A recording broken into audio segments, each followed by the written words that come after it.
Welcome to Burlap Teachers. Enjoy the video. You start by confirming prerequisites.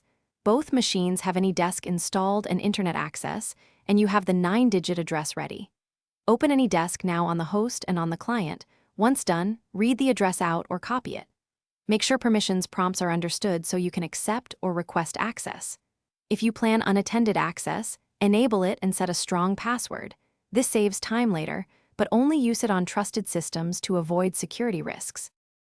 Enter the remote address into your Anydesk client and initiate the connection. Once done, wait for the remote user to accept or use your unattended password. Select the permission set you need. Allow clipboard, file transfer, input control, or only view. Choose minimally for safety. Then configure session settings.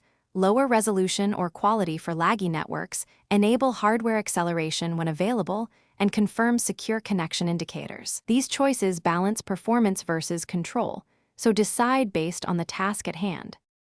To finish, transfer files using the built-in file manager or clipboard, then end the session using the disconnect button. Make sure you revoke unattended access if it was temporary.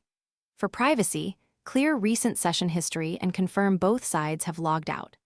If something goes wrong, check the basics.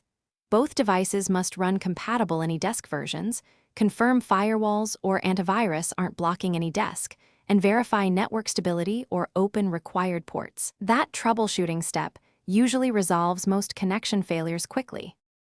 Thanks for watching. Consider subscribing if this video helped you.